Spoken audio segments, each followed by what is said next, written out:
पूर्ण जगत नाशवान है, ब्रह्म सत्यम जगन मिथ्या, तो बहुत ऊंचाई पर पहुंच चुका महापुरुष होता है, कोई साधारण थोड़ी होता है। वो भगवान के बिल्कुल नजदीक पहुंच चुका है, यही तो बंधन है संसार, और वो जान चुका है नाशवान है। तो अब नाशवान में आसक्ति कर, जैसे अभी हम 2000 रुपया की एक टाली आपके सामने पलटा दें, आपको इतना इतना भी आकर्षण नहीं होगा, क्योंकि जानते हो ये चलता नहीं है। और एक 500 का नोट पड़ा हो रास्ते में तो झूला झूलने लगेंगे, एक कदम आगे एक कदम पीछे नहीं होगा। तो इसका मतलब है कि अभी नोट के प्रति आसक्ति नहीं गई, वो पता है कि चलता नहीं इसलिए आसक्ति इसमें नहीं है, ये चलता है तो इसमें आसक्ति है। तो हम उन भोगों के लिए कह सकते हैं जो हमारे को अप्राप्त है, सब झूठे हैं, लेकिन जिनमें हमारी आसक्ति जो हमें प्राप्त है उनको हम भोग रहे हैं, इसलिए यह ज्ञान अधूरा है, इस ज्ञान का महत्व नहीं। अब आप प्रश्न करो, इसी को करो। अच्छा, जीव आप अपने आप से संबोधन कर रहे हैं, ये भी मानता है कि जीव देह का त्याग करके अलग हो जाता है, फिर भी उसके मन में जगत की प्रधानता नहीं मिलती, यद्यपि वह परमेश्वर को समस्त सुखों का सिंधु मानता है, फिर भी परमात्मा में उसको ये बच्चा लिखी पढ़ी बातें हैं, तुम्हारी एक भी बात इसमें नहीं है, ये तो मालूम ग्रंथों से लिखी पढ़ी बातें हैं, ये तुम्हारी हमारे यहाँ उत्तर होता है जो तुम्हारे को समस्या हो, क्योंकि और तो सब हो ही रहा है। सीधे जो तुम्हारे हृदय में समस्या हो साधना में, तो उस समस्या का समाधान हो। तुम्हारी को क्या समस्या है? महाराज जी, वैसे हमें पता है कि भगवान के अलावा हमारा कोई भी नहीं। उसे एकांतिक सुना है आपने कि नहीं सुना? तो हमने कई बार कहा जो तुम्हें पता है जिसका प्रयोग नहीं कर पाते हो, तो तुम्हारे अंदर भजन की कमी है। अपनी जानकारी का सही समय पे सही प्रयोग ना कर पाना भजन की कमी है। अगर आप नाम जप करोगे तो ठीक समय पर अपनी जानकारी का प्रयोग कर पाओगे। जैसे मुझे जानकारी की ऐसा दृश्य नहीं देखना चाहिए, ऐसी क्रिया नहीं करना चाहिए, ऐसा पदार्थ नहीं खाना चाहिए, और हमसे जबरदस्ती हो जाता है, हमें पता है उसका कारण है आत्मबल की कमी, अध्यात्म बल की कमी, भजन की कमी। अध्यात्म नित्या तो विनिवृत्त कामा, अध्यात्म नित्या तो विनिवृत्त कामा। अगर अध्यात्म में स्थिति है तो समस्त कामनाओं का त्याग स्वाभाविक हो जाएगा। नाम जप करो बच्चा, हमारे पास एक ही दवा है। क्योंकि जैसे देह और उनके संबंधी में जैसी प्रीति रहती है, ऐसे संतान और प्रभु में कम रहते हैं। मलिन हृदय जब निर्मल होगा तो निर्मल जन मन सो मोहि पावा, मोहि कपट छल छिद्र न भावा। जब निर्मल मन हो जाएगा तो प्रभु और प्रभु के जन प्राण प्यारे लगने लगेंगे। इसलिए निर्मल मन के लिए विवेक चाहिए, क्योंकि विवेक विचार के द्वारा ही असत क्रियाओं को त्याग कर सत अनुष्ठान करके मन को निर्मल कर पाते हैं, और विवेक होता है सत्संग से, वो तुम्हें प्राप्त है। अब नाम जप करो, जितना नाम जप करोगे उतना ही मन निर्मल होता जाएगा, उतना ही आपको संसार झूठा नजर आने लगेगा। यहां तक कि अगर भगवत तत्व का बोध हो जाए तो संसार गायब हो जाता है। जेहि जाने जग जाए हेराई, जागे जथा स्वप्न भ्रम जाई। जैसे स्वप्न में जागने पर पूरा मिथ्या स्वप्न लगता है, ऐसे ही जब हमें परमात्म तत्व का ज्ञान हो जाता है तो संसार झूठा नजर आता है। पर ये सब बातें लिखी हुई है, इनको अनुभव करने के लिए पूरा जीवन लग जाता है।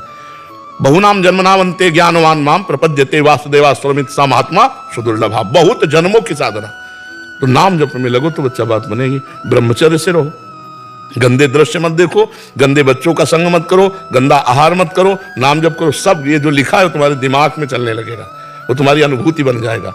वो अनुभूति ही काम करती है। नहीं तो प्रवचन कर ले और माया के संग खेले, माया के पार्षदों के संग खेले, काम करो तो लोग मुंह मत मत सर, तो वो किस काम का ज्ञान, किस काम का? तो इसलिए नाम जप करो, पवित्र भोजन पाओ, अच्छे आचरण करो, माता पिता की सेवा करो। महाराज, एक मीराबाई का एक भाव एक लाइन में सुना दे। एक लाइन सुनाना है तो सुना दो। गुरु के ज्ञान रंगू तन कपड़ा, गुरु के ज्ञान रंगू तन कपड़ा, मन मुद्रा। ये गुरु के ज्ञान, नाम का तात्पर्य? गुरु के ज्ञान से मैं तन का कपड़ा रंगूंगी। ज्ञान, ज्ञान, ज्ञान। आप नाम बोल रहे हो ना? गुजराती में हम ज्ञान बोलते हैं, ज्ञान, ज्ञान। अच्छा अच्छा, तो गुजराती तो हमें आती नहीं। हाँ, गुरु के ज्ञान। गुरु के ज्ञान रंगू तन कपड़ा, मन मुद्रा पहरूंगी, मन मुद्रा पहरूंगी, प्रेम प्रीत से मैं हरि गुण गाओ, प्रेम प्रीत से मैं हरि गुण गाओ, चरण न लिपट रहूंगी हो मैं तो, चरण न लिपट रहूंगी, मैं वैराग्यन होंगी। मुकेश जी वृंदावन से। श्री हरिवंश महाराज जी, आपके चरणों में कोटि कोटि प्रणाम।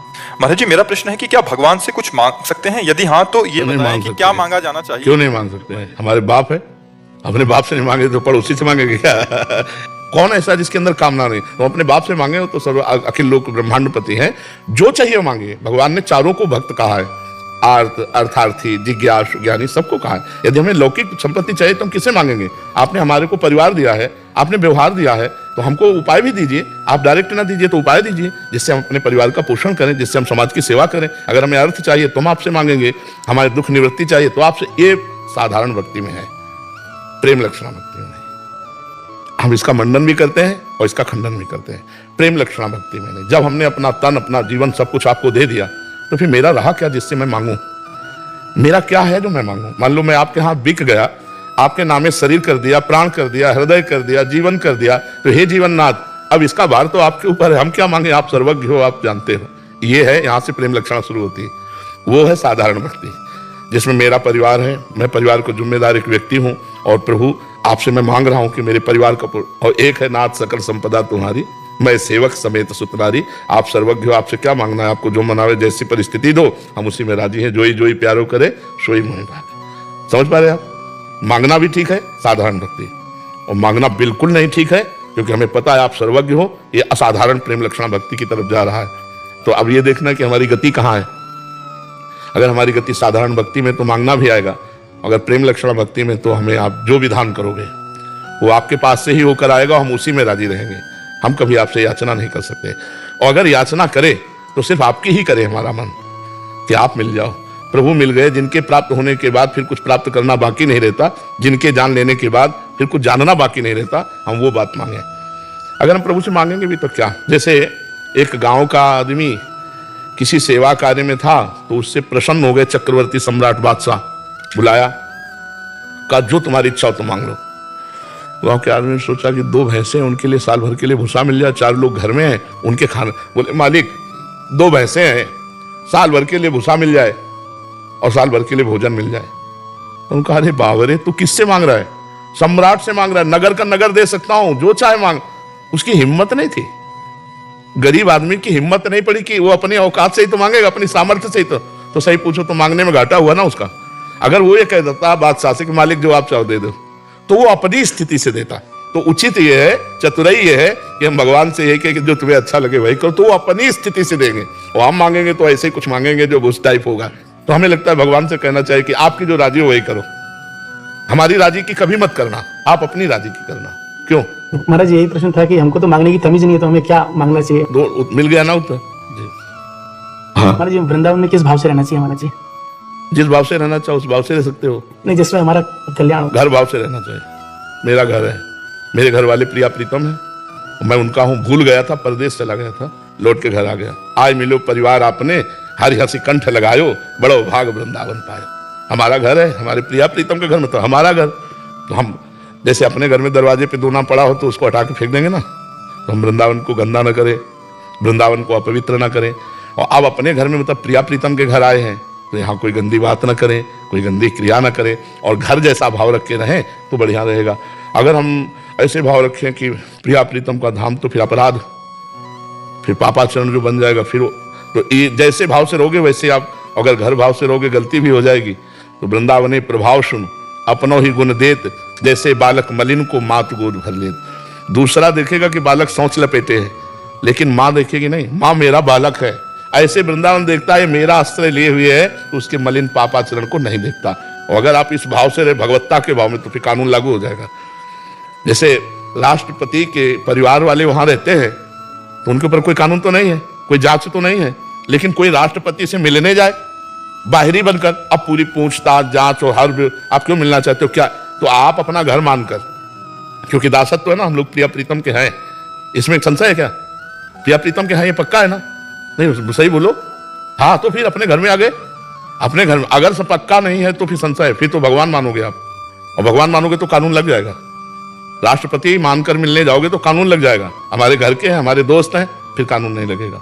तो घर के मतलब है दास्य भाव, सख्य भाव, वात्सल्य भाव, गोपी भाव, सहचरी भाव, कोई ना कोई भाव तो है ना। तो अपने घर के हुए ना प्रिया प्रीतम, और प्रिया प्रीतम के घर में हम रह रहे, बस इस भाव से रहो। समझ पा रहे हो?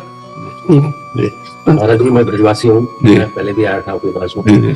मैं मन को साफ नहीं कर पा रहा हूँ, और मेरा मन स्वच्छ नहीं है। आप कहते हैं कि निर्मल मन। दोनों बातें सुना होगा, अभी एक ही बात पकड़े हो, दोनों बातें सुना हो, थोड़ा सत्संग सुना हो तो हम याद दिला रहे हैं। जब आपके बस की बात ना रह जाए तो श्री कृष्ण को दे दो, तन दे दो, तनुवांग मनोभिर अमले शुभम तविवाश्रिता।